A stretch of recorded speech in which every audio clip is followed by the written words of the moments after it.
Gidi, David, Laurie. Hello, good morning. Who is it? Hi, it's Jen Goldstone. We are all set up here, but we're going to stream it live rather than doing the audio feed. But I want to let you know we're here and we can see you.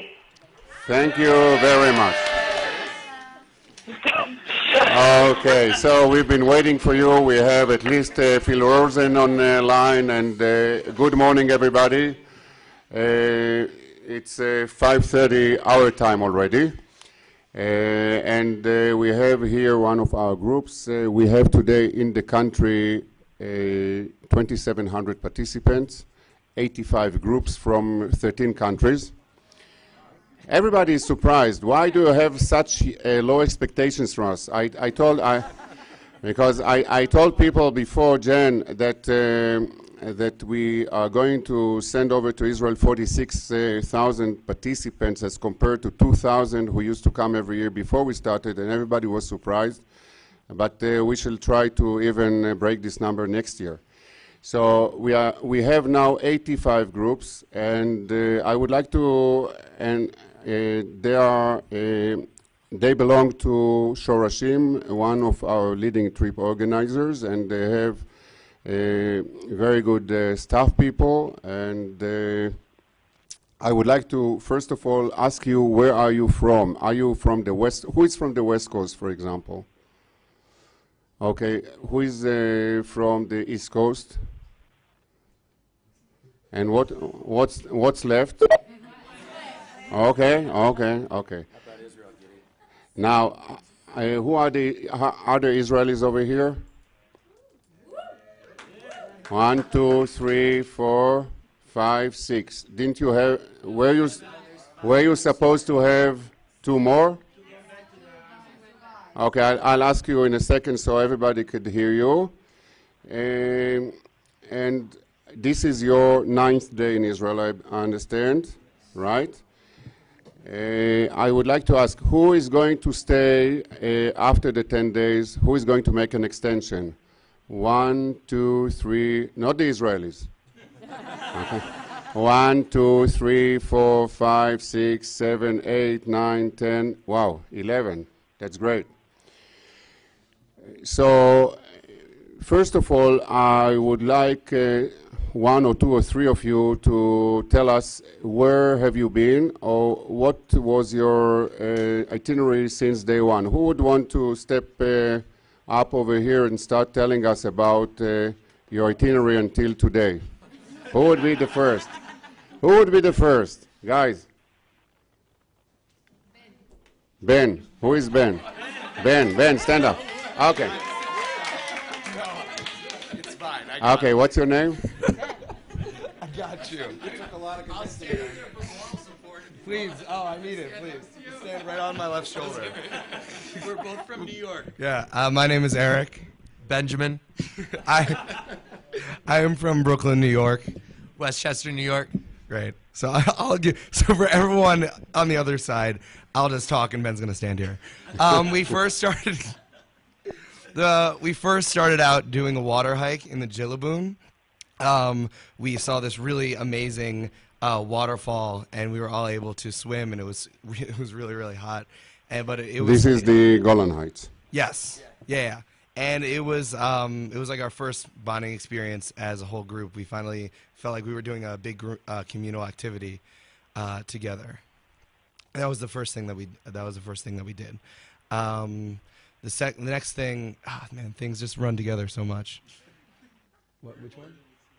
Oh, that's right. Then we were up in the north at that time, so we were able to go to the border with Syria, and we took a lot of pictures. Our Israelis told us it was the most gorgeous place in all of Israel. They thought it was the prettiest, and we agree. It's so green, and even in hot July, we thought so. We also talked a lot about the border and the conflicts there, and we heard some stories about people defending the country, including Yossi's own story, which was pretty great.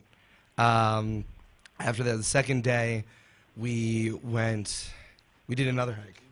Which one? We went to the Afikim. Oh yeah. Then we went to the kibbutz in Afikim. They welcomed us very well, and we ate their schnitzel, which which was one of the Israelis, Elon, has had a lot of experience there. He has family there, and although we did not get to meet his wonderful great grandmother, we heard a lot about her. We were able to watch some of the World Cup games as well, so it was nice. And being in an Israeli atmosphere like that, coming from America, where we're just learning what soccer is. All these people are excited. We're really excited about that, and we wanted to be a part of it. Ben, Ben. Oh yeah. What did you do afterwards? Now he's going to be your consultant. Right, I got okay. It was so long. It was a week ago. I know. Everything really ran together. We were having so much fun doing everything. It was really hard. I mean, he wakes us up every morning at 7 o'clock and doesn't let us go back to sleep until 10 o'clock after our group activities. So everything kind of blends together. We went to Spa. That was the second day. Right, which was very cool. Speaking of Mike. It was very nice, very cool place. My first time in Israel. So, and we walked through the markets, and we went to the synagogue. Yeah, we did. Synagogue, glass blowing. We got to see musicians, some traditional Israeli music. We also saw the alleyway, or the smallest street in the world, or some, right? Yes. Smallest street where we heard this story of this lady that used to sit outside with 2 cups of water and wait for the Messiah to come through this alleyway. She was not there, which would have been nice because we all wanted water. It was all very hot. From Sfat, where did you go? At Sfat, we went to one more night in Afakim, and then we traveled south. Right? Oh yes, we kayaked in the Jordan River. Kayaked in the Jordan River. Maybe somebody else should do this. Was the water, what is dry? Was it dry? Actually, the water was very shallow. I had one of the larger kids in my we had to keep getting out. We had to keep getting out and pushing the raft. The water level was low, but it was very nice. It was actually one of the more relaxing things we got to do because we just got to kind of lay in the rafts and we didn't have to hike up a mountain, even though all the hikes were amazing and absolutely beautiful. Very good. Okay, who could? Thank you very much. New York. Who would lead us to day number 3, 4, and 5? Guys, don't tell me that you forgot already. Okay, come on.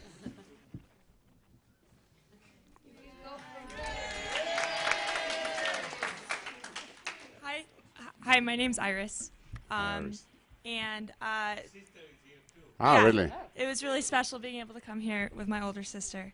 And that's her. And so on the 3rd day, is that when we went to Mount Arbel? And yeah, we went to Mount Arbel, and we went, and that's where there's a castle where there was a lot of history with, there was a cave castle where King Herod, and the Jews were there, and then the Romans came, and there was, or other way around. But it was beautiful, and we did a lot of traveling. And what else did we? The cemetery. We went to the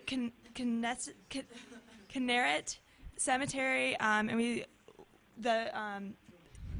the tomb of Rachel and Nomi Shemer, which were poets and like songwriters, and our Israelis were able to play guitar and sing the songs, and we kind of really horribly sang along with them. But singers in your group. Yes, there and that came in later too when we were at Masada a few days ago, and two of the participants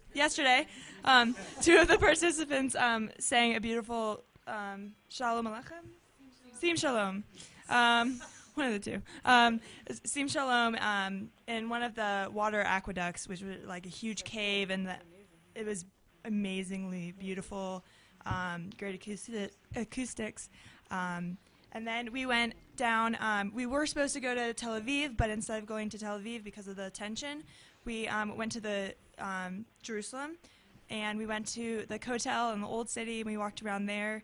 And it was nice that we were able to get that done earlier, so we wouldn't be so rushed when we got to Jerusalem later. So even though we weren't able to go to Tel Aviv, we still got to experience it, just Jerusalem even more. And then, so after that, we went straight down to the Negev and went to Kibbutz Mashebim Sedeh. Wow, great. And did we do a hike that day?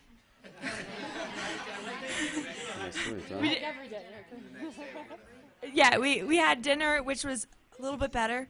They had a little bit, like, they had schnitzel and chicken instead of just schnitzel.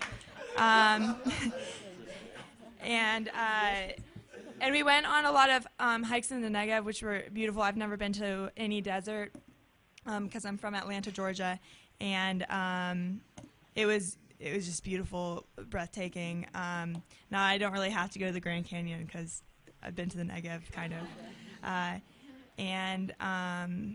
So we walked around. We hiked right around Ben Gurion's grave, right?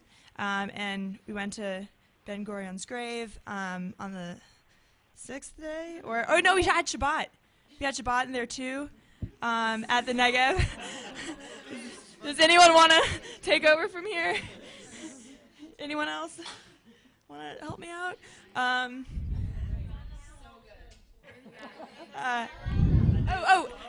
at Shabbat, that we got to hear, we heard a siren, and that was the first and only time we did.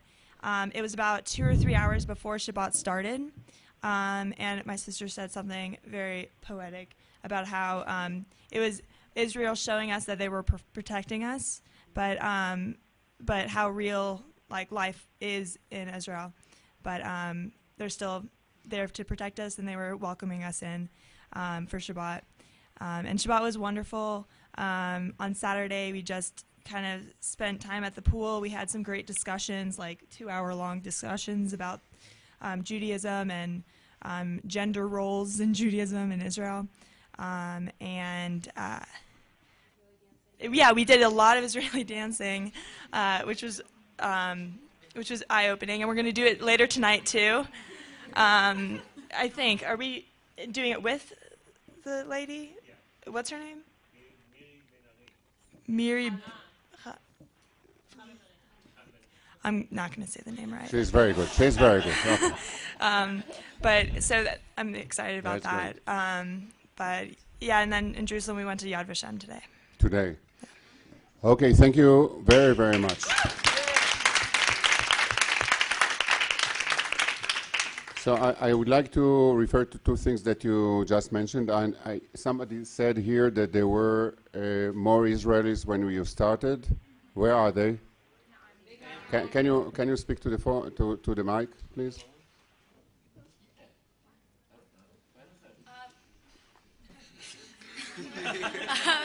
Two of our Israelis left us to go join the army to support them on the front lines with all this conflict that's going on. So we're really proud of them, and we're thinking about them as we do each and every one of our activities. And Amit and Omer. Omer is a paratrooper. Where did you say? Yeah, Amit's a pilot. Amit is a pilot. Where is he, Elon? Where did you say he is? Where is Amit? He's at Paramachim right now. And where is Omer protecting us? On the Gaza Strip. And what's your name and where are you from? My name is Hillary, and I'm from San Francisco, California. Is it the first time that you are in Israel? My first time in Israel, and I'm here with my cousin Sarah, who is also from California. Great. So just 1 second, since you speak so beautifully. So how do you feel now vis-a-vis the situation? Is it good? How do you think was your experience impacted or influenced by the situation? By the way, you know that we are in a certain situation right now, right? Who doesn't know about it? Okay. So how do you feel with everything that is going on around this country today?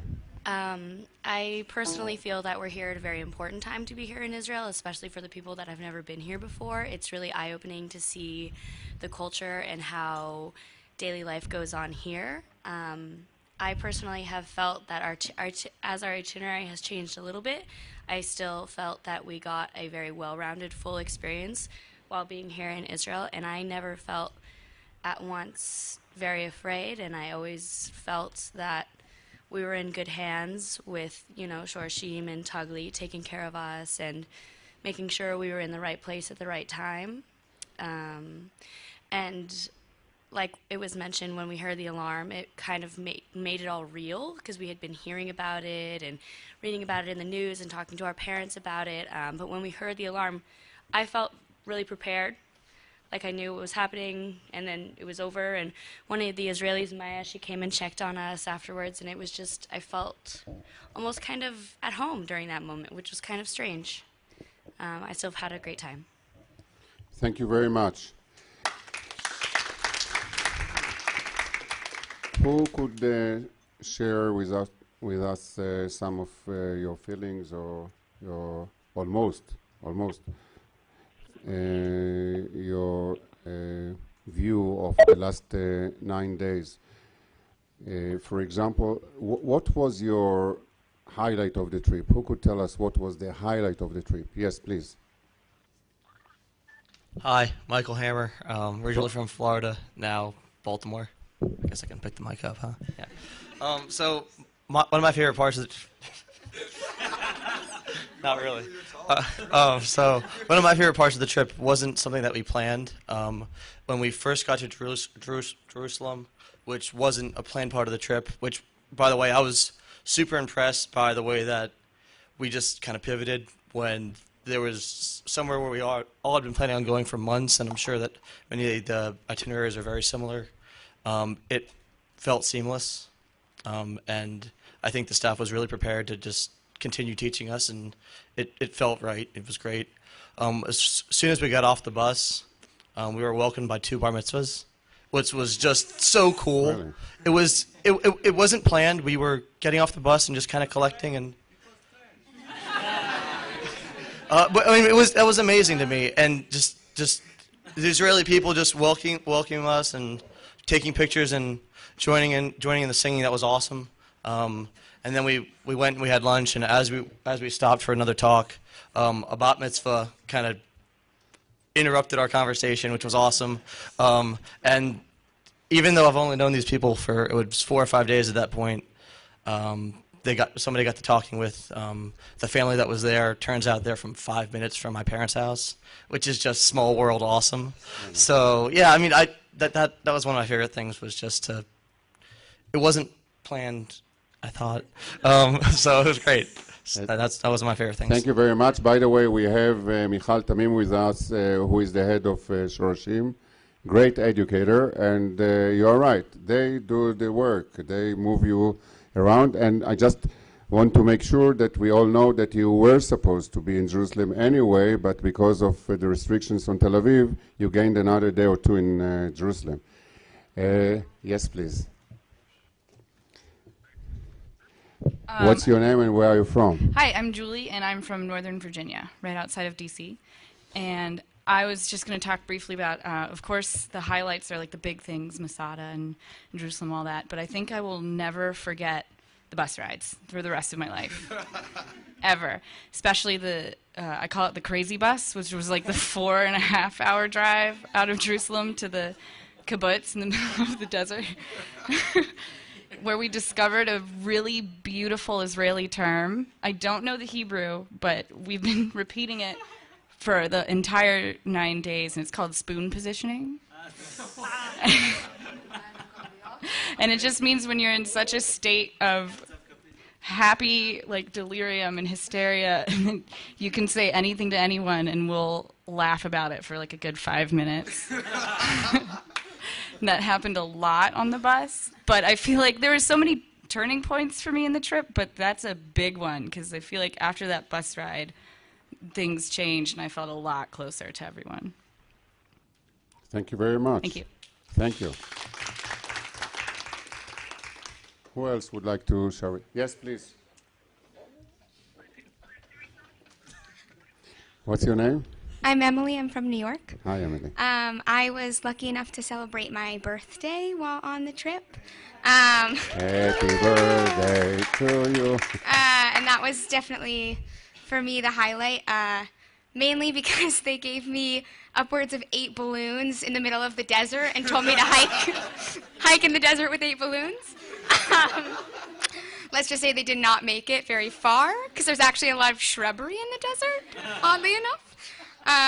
But it was just amazing. I felt very close to everybody in that moment, and it was lovely. They sang happy birthday to me like probably 24 times, which is how old I turned, so great for that. But we rode camels, and we did so many things that day in particular that I'll never forget that birthday for the rest of my life. So that was pretty awesome. That's right. Who else? What's your name? Hi, I'm Katie, and I'm from Stafford, Virginia. First of all, I just love being totally myself and having so many friends from it. Everyone's so accepting and wonderful. My favorite thing was going to the wall. I had a death in my family, and I found out the night before. And it's a terrible, terrible thing, but I was so happy that I could get through it here and really feel that that connection that I had there, and being able to pray and be around people that I really, really know truly care about me was so wonderful, and everyone was such a great support system. I feel like I've had so many opportunities here. Iris mentioned that I got to sing at Masada, and that's so great to be able to share that and to be able to feel confident and comfortable enough to do that. And that Yossi offered that opportunity to me is just wonderful. So thank you. Thank you. Great. Great. Okay. Don't tell me that you're also sisters. No. No. Oh, okay. We're cousins. Cousin? Ah, really? Wow. Okay. So we both like the part from Shorashim, Israel. Okay. We both like the part to be with the Israeli guys the whole trip. My favorite part is the Americans. Just joking, yeah. We get the opportunity to be with you guys, and it's such a great experience. I felt like I'm a tourist in Israel, and thank you. I have something to say. I'm a soldier and about to get out, and I think that it's very important. Most of the soldiers are doing this trip for 5 days, and I think it's not enough at all. So I really appreciate it that it's 10 days because it's fun. So continue doing it. Tell me, as a soldier, what was the impact? Did you see other things? How do you feel now as compared to 9 days ago, as an Israeli, as a soldier? Do you feel differently? Yeah. In what sense? We feel proud to have this country and to be here. Just. I was talking with them, and I was telling them that I'm sort of glad that they are here in this situation, because they get to see that even if Israel gets those security things, life still goes on, and not in everywhere it's like Israel is bombing all over. It's not like this, so it's very important for them to experience that, and that's it. What did you learn from your new American friends? We were teaching them how to dance. But what did you learn from them? Swag.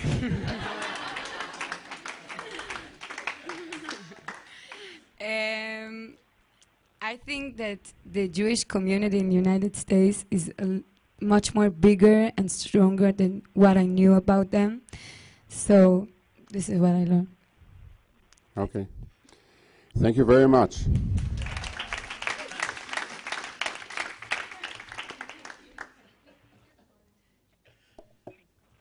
Hi, I'd like to just ask if anybody would like to share any thoughts as to what maybe has been the most surprising to them. I'm sure before you all came, you had thoughts, you had expectations, you had anticipation. I don't think you all thought you'd be coming into some of the situation that you found on the ground, but kind of even moving away from that piece of it. What about this experience over the last 9 days has been something other than what you expected it to be? Sure.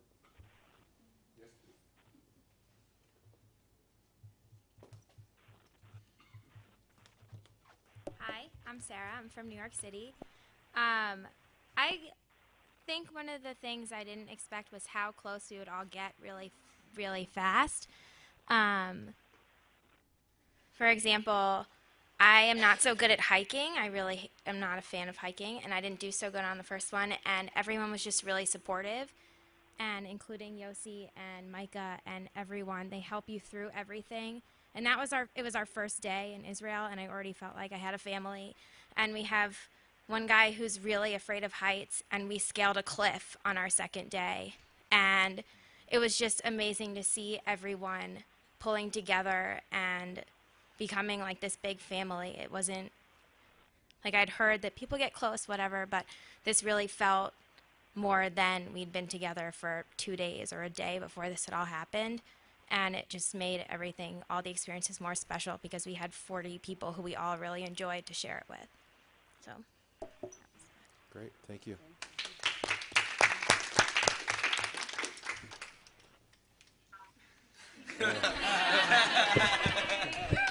Nice hat. Thank you.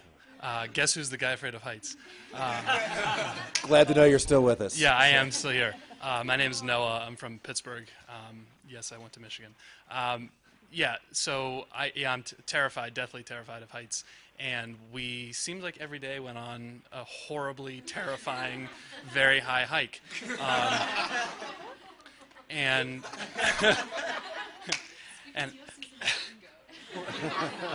yes. As Sarah said, that was the second day that we went on the most terrifying one. And I have wonderful friends and family back at home, but I don't think I've ever had support like this from people that I've known my whole life. Like I got from these strangers 2 days before that. And that's not just my story. I think throughout the last 9 days, each of us, maybe not every one of us, but a lot of us have encountered something that we were either scared of or uncomfortable with, or just unsure of. And I know that a lot of people have helped me through things. I hope that I've been able to help other people through things.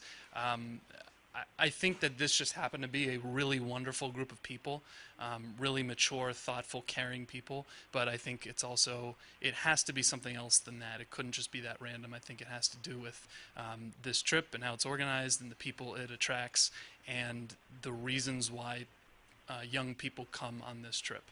And so Sarah basically made those points, but I just wanted to reiterate it because I think that's the biggest thing that I'm taking away from this trip, and I think we as a group have really felt a great sense of that.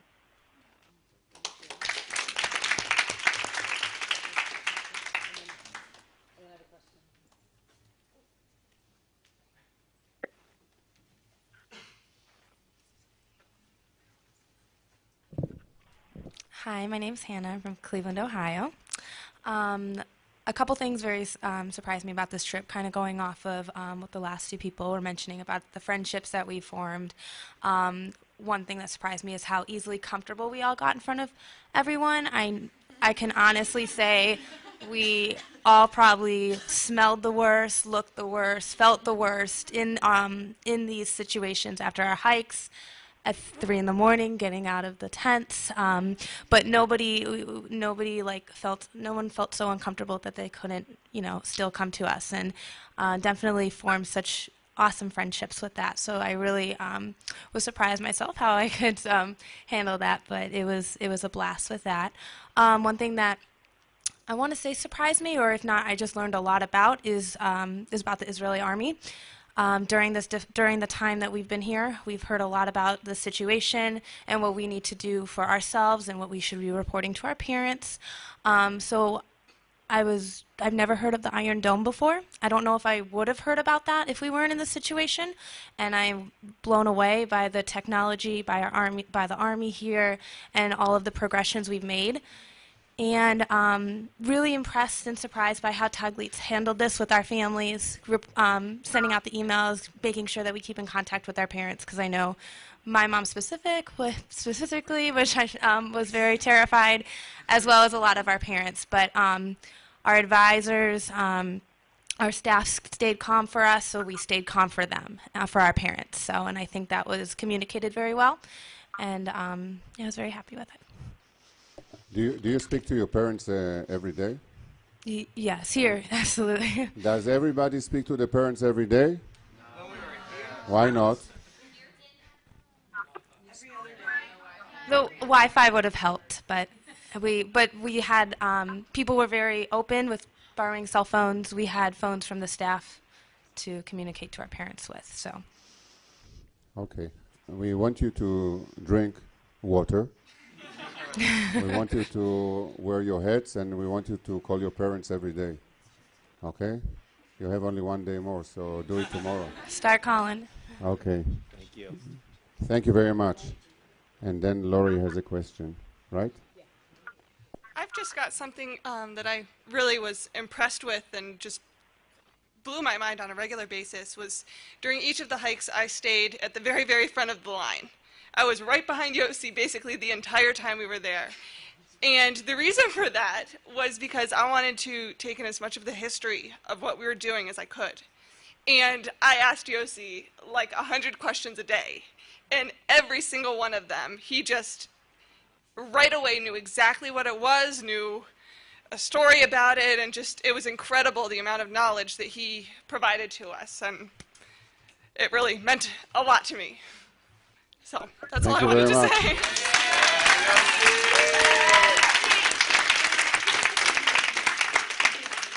Laurie. What a beautiful tribute to Yossi. So lovely of you to say. So I don't know if I'm going to get new ideas. We're going to get new ideas from this question because some of this has been sprinkled through the comments you've already made. But I'm thinking with our hat on from having come from the United States, just a few hours ago, and we know that our colleagues who are on the phone, everyone is very concerned about how things have been going for all of you. Obviously, you've had an amazing time, made deeper, maybe in many ways, by what's been going on. But specifically, hoping that hostilities end, immediately. But if trips are continuing on this summer as they are, with if that's not in fact the case, can you help us? Both back in the States and the wonderful staff who's here with what things have been helpful to you that have gotten you through this that we can make sure are parts of ongoing trips, and if you have any suggestions as well, because there's lots of other young people like yourselves. We want to make sure we're doing our best job for all of you. So I would love to hear any of those things. Thank you. Hi, I'm Cecily. I'm from New York City. Me too, by the way. Oh, cool. That's what's up. Anyway.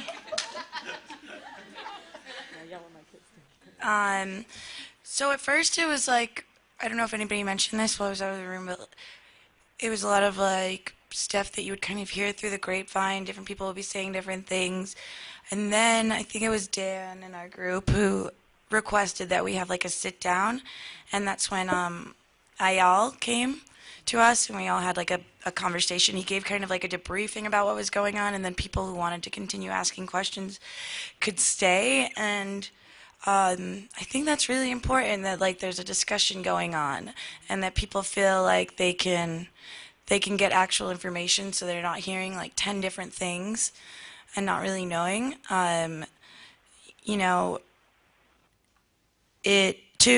To talk about what's actually going on helps eliminate fears about what might be going on.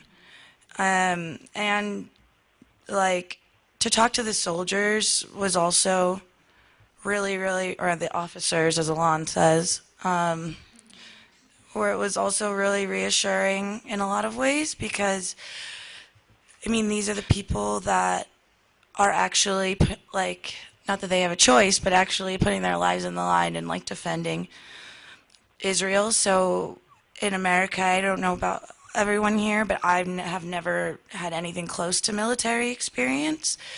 So just to see that and know, like, get to know them and like how intelligent and like kind and sweet they are, I don't know, that was really helpful as well.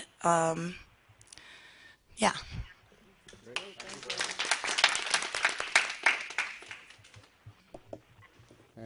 Any comment on that?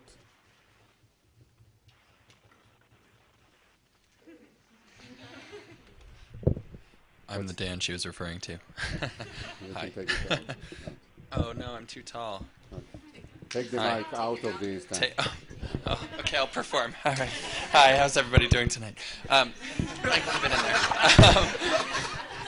Hi, I'm Dan. I'm originally from. You really don't. I think they can hear me. Okay. All right. Well, this has been sufficiently awkward already. Hi, I'm Dan. I'm originally from Cleveland, Ohio. I now live in Ithaca, New York. And like Cecily said, I think in the beginning there was a little bit of confusion about what was going on, and that was a little bit difficult, especially because some of us had been in contact with our families, and varying stories on the news, various news sources which tend to be fearmongers, New York Times. But regardless, no, I'm kidding. I read the Times all the time. But I think with so much kind of crosstalk and information and misinformation, it was a little bit difficult for us to know what was really happening. And so in terms of improvements for the future, two things come to mind. The first is regular communication, like daily communication, and opening space for people to express some of the feelings that they're having. Cecily mentioned that time, the one time where we had a couple hours to really sit down and talk. And why am I shaking? What was most meaningful for me was hearing people make connections between their experiences with 9/11 and their experiences here. There's a lot of, I don't want to say bystander trauma, but there's a lot there. There's a lot that's triggering, and that calls back fears and things. So that was important, and I think that there needs to be intentional spaces about that.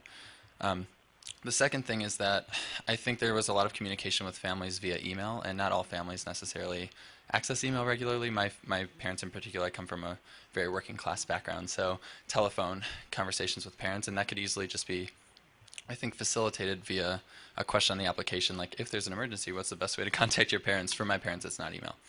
So they would have really appreciated a quick conversation or a voicemail or something. Your kids are safe, your kid is safe.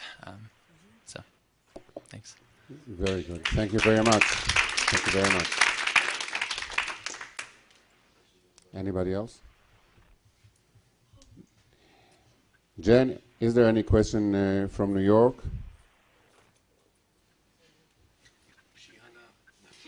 No. Okay, guys. First of all, I would like to thank you very much. Just one question.